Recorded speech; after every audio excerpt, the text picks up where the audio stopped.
Click the links to join channel here on YouTube over at SubScribeStar, Odyssey, the various other links like that mailbox if you want to send me a comic or something you want me to read.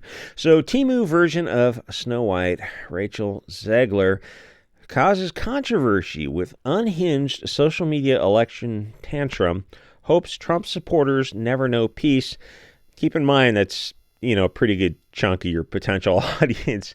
One would think that Disney would be telling their representatives to maybe hush the fudge up for a little while, to just let things die down, not comment on this election, keeping in mind that half the country, or I guess a third of the country, voted one way, a third voted the other way, and a third didn't vote. So you're kind of alienating half your potential customers.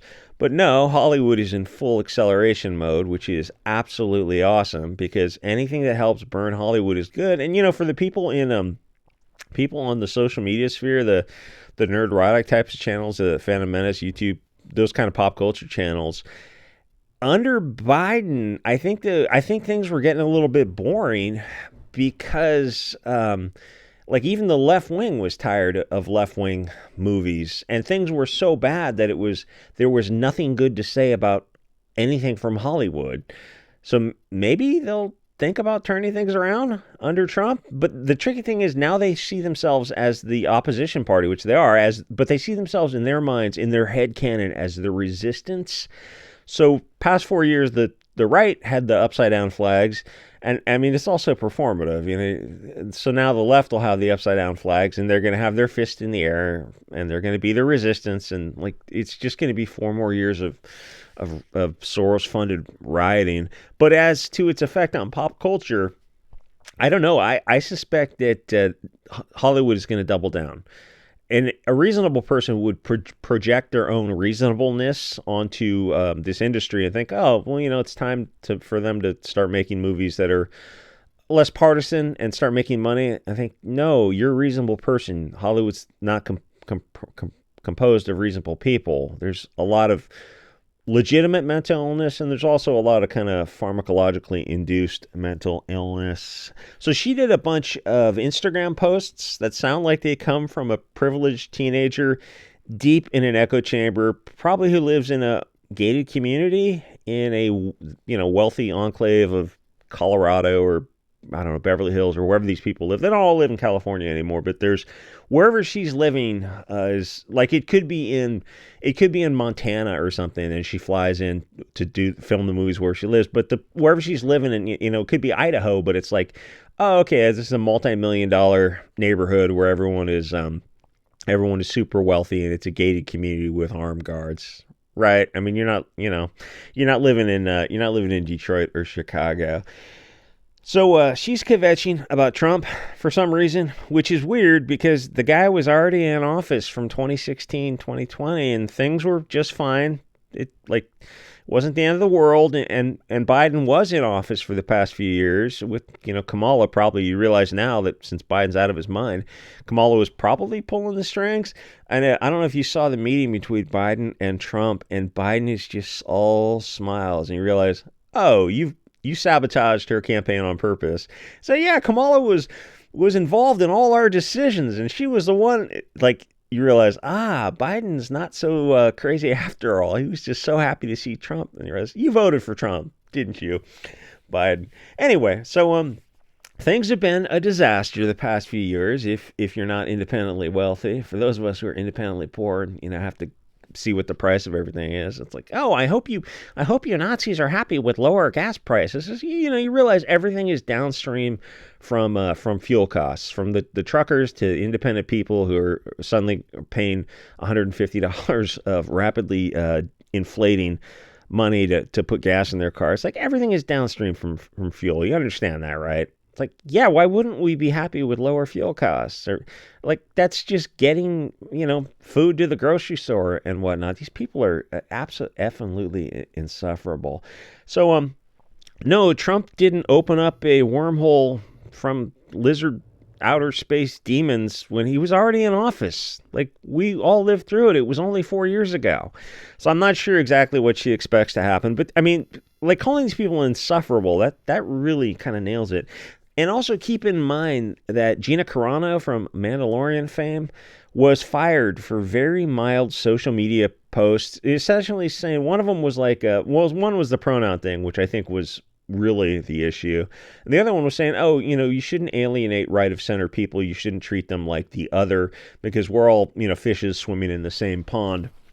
That kind of thing. And she does have amazing milkers, that Gina Carano. She did put on weight, but I think half of it went to her milker, so I will forgive her for that. Just truly staggering.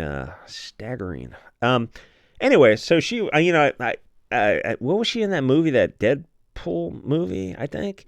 Just really, really impressive frontal area. But the thing is, Gina Carano, our Italian waifu, was not pushing a left-wing narrative, and Zegler is, so different rules apply. And who was that guy in Wonder Woman 84 and in The Mandalorian, the male star of The Mandalorian, I forget the guy's name. He had some social media posts which were against right-of-center people, and his were just fine. But Gina Carano's were not. I think it was more the pronouns, that she just would not get on board the pronouns because, the thing is, we have such a fundamentally different belief than these people because we believe gender's derived from sex and there's your pronouns. It's like, yeah, you can, hey, I'm on the far right, but I'm pretty libertarian for a lot of things. Like, you can dress however you want and do whatever you want to do in the privacy of your own room, that kind of old-fashioned libertarianism.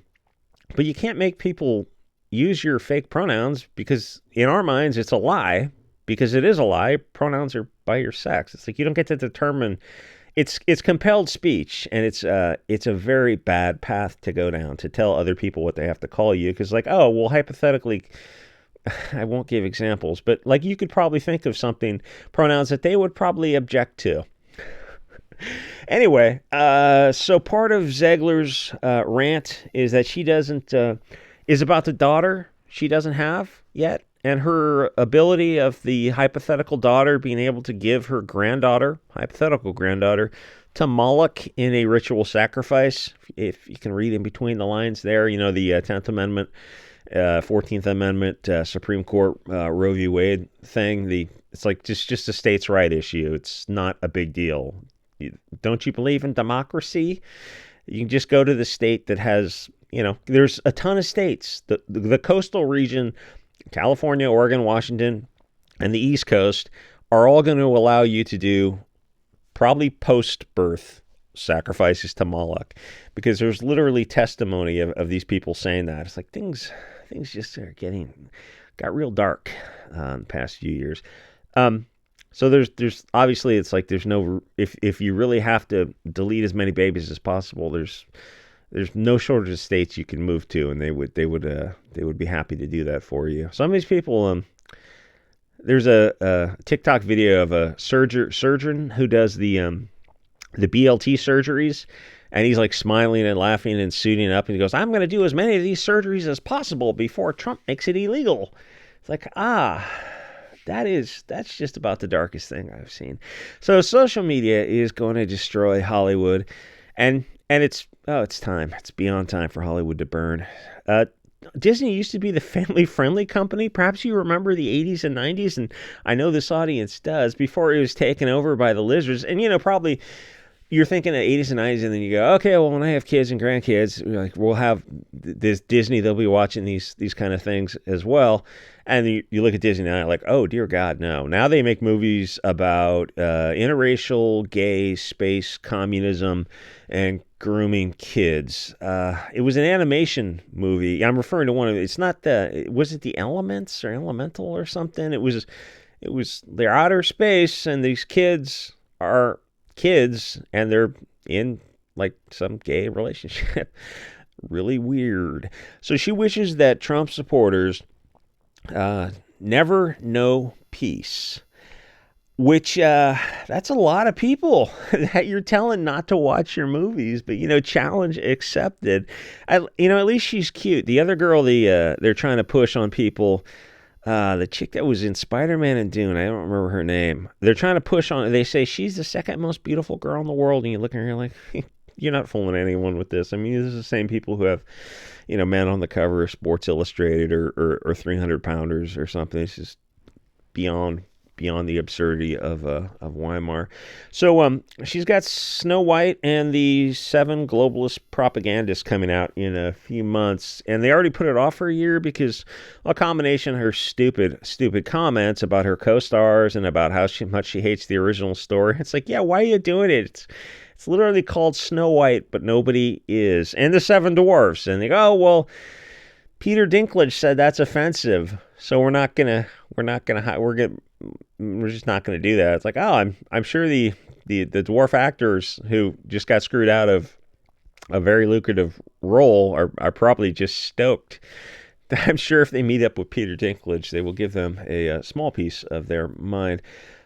So they put it off for a year because of her beyond stupid comments, and the audience in general, perhaps you've been paying attention, has not been supporting Hollywood. Hollywood has been in deep trouble for the past few years, and like now that Trump's in office, I don't know if the left wing is going to virtue signal and support Hollywood just in response to them being the resistance, or if they're just going to continue to tune out of Hollywood. Which, if they do, you're going to see companies fail because Disney can't continue to lose $900 million a year for too much longer. So Trump, keep in mind, almost got half the female vote, and weirdly enough, he got about 45% of the Latin vote and 21% of the black male vote, which, I mean, doesn't sound like a lot, but for that demographic, that is a bit unusual. But he probably got those votes because people want to be able to afford to feed their kids more than they want to be able to have post-birth sacrifices to Moloch.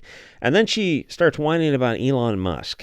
And she probably has a Tesla that she just pretends, oh, I bought it. People have stickers on their Tesla now where they go like, I bought it before I knew Elon Musk was such a, like what? What exactly did he do? He's mildly, he's like the one guy who has a social media company who's not an insane left-winger. So she's whining about Elon Musk in Twitter while she's using Zuckerberg's Instagram. So some like globalist billion-dollar companies are okay, but others aren't. And the funny thing about Instagram and Facebook and Meta is he spent $15 billion on an AI second life kind of simulator, and it totally bombed. And I remember looking at that and I go, so was that like a Department of Defense, a DARPA type of a way to find out who the wrong thinkers are, so you could drone strike us under what they thought would be the Kamala regime? I kind of wonder about that.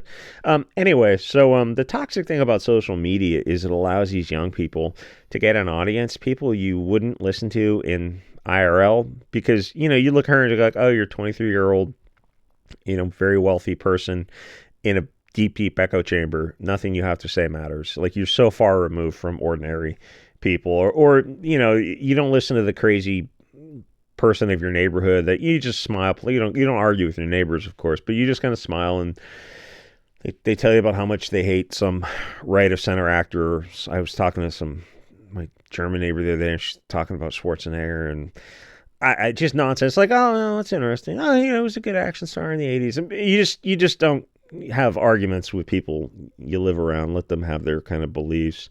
But you avoid your super liberal neighbor who's got this. What are those signs outside about, in this neighborhood or this house we say, I don't know, we say the F slur, the R slur, the K slur, the T slur, oh no, not those. That's my house.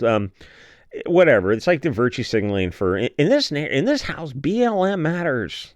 Yeah, no, all right. But I mean, these people have no idea what's going on. But it's like, I'm your neighbor. It's like a 99% white neighborhood. Why don't you go move next to some diversity and see how long that sign stays up? And the funny thing about being in a liberal neighborhood is some people were filming their neighbors take down the Harris Waltz signs. That just seems awesome. awesome. But you wouldn't want to, you don't want to antagonize your neighbors, but also it's like, oh God, that's funny. Anyway, these people really trust CNN, which NBC, but there's something, I heard something in the news about one of the parent companies is like kicked loose MSNBC because they were losing money. I thought them and CNN and Fox were the big three. I can't imagine them losing money. But for the past 4 years, they've been tanking. So now does that mean because Trump's in that CNN is going to come roaring back? I would expect yes, but I don't know. Things are different now because Trump isn't as broadly hated as he was the first 4 years. There are, like, you're seeing these TikTok videos of people losing their mind. You're seeing fewer people, but they're having a more serious response, like a deeper actual mental illness response. But it's not as widespread, I don't think, because reasonable adults looked at it and go, yeah, he was in office. Things are fine. Like this, it wasn't, we had our turn at bat. We lost the next 2028. You'll probably get your person in office. So it's not as widespread. So the response, I don't know. I suspect Hollywood is going to continue to decline because they're not going to stop woke. And the people who think Hollywood is going to turn it around, like somebody was listening to Sci-Fi for Me TV, and the guy was saying, yeah, Hollywood has got to start making some money, something like this. They go, no, you're a normal person and you're projecting your normalness onto Hollywood. They're not normal people. A lot of them are mentally ill, and a lot of them, they're so deep in an echo chamber, and they're financially insulated, and they really think that, like, eventually people are gonna want to watch these stupid woke movies. And I don't think it matters who's in office these next 4 years. I don't think people are gonna watch the next Star Wars and the next whatever coming out. Daisy Ridley is doing another Star Wars trilogy. I don't think she's a strong enough name to carry Star Wars for probably a 5-year, 6-year, 7-year trilogy. I don't think she has that fan base. I just don't think people give a darn about Star Wars anymore. Anyway, Hollywood's lost an amazing amount of money over the past few years, and it's nice to watch, and I hope they continue that. I hope all of Hollywood goes out of business, and people just go to alt media live streams, which who was it? AOC did that video the other day where she's very much would like to team up with the new Nina Jankowicz, whoever replaces her, and try to shut down those. Hey, who influenced you to vote for Trump? It's like, you just want to shut them down, don't you? Well, yeah, they're spreading misinformation and disinformation. Says AOC. Right. And the thing about that Ministry of Truth, I know I said it yesterday, but it's like, you don't watch every video, is so the left wanted the Ministry of Truth with their person in charge under a left-wing regime. So now that the right is in charge, do you want Trump to have a Ministry of Truth with, I don't know, who's like the worst candidate? Like Elon Musk in charge of the Ministry of Truth? Like whoever they hate the most? And it's like, no, of course not. That would be disinformation and misinformation. That's kind of a longer video because the people have been discussing that concept of truth for a long time, and the media is just the news media is so far removed from what they should be doing. They're just obviously propagandists, which is, I don't know. Hopefully the next 4 years we'll see a rise of an alternative platform where Rumble and Odyssey the Odyssey's having some growing pains right now. Holy cow. We'll have some way to get around to leave YouTube, because I suspect the censorship on YouTube under Trump is going to be very bad, because that's what happened in 2016 is they kicked off a bunch of channels. So I know this sounds bad, but I kind of hope they do that again, because it'll force people to go to alternative platforms, which is just got to freaking happen. Anyway, so she's suing Disney now. I didn't expect that case to go anywhere, but it survived the summary judgment challenge. So I guess there are some merits to the case. I thought it was like at-will employment contract, but maybe there's something else. You can't discriminate against people for political beliefs. Maybe, I'm not sure. Anyway, it helps. All this stuff helps bring attention to these evil lizards running Disney, and that is just awesome. So this Snow White movie, I think I might go see this in the theaters, because one, I haven't seen a movie in theaters in too long. It's just, they're so rare that a movie comes out that's worth driving to and paying for. But I think this is going to be so bad it's good. So I'll probably check that out. I have someone Vegan bought me a couple of tickets, so it's kind of waiting to get one of these movies. Anyway, like, comment, subscribe. Yeah, I don't know what they're doing about the dwarves.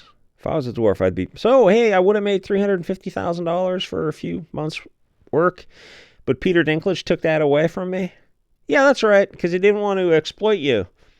But, you know, I'm like 4 feet tall. I want to be an actor in Hollywood. There's not a whole lot of roles where I would get a really solid salary. But Peter Dinklage protected me from myself. Thanks, Peter Dinklage. Thanks. That's gotta hurt. Like, oh yeah, that would have been a house or something. Like, oh no, Peter Dinklage took that away from you. But isn't he wealthy? Yeah, that's right.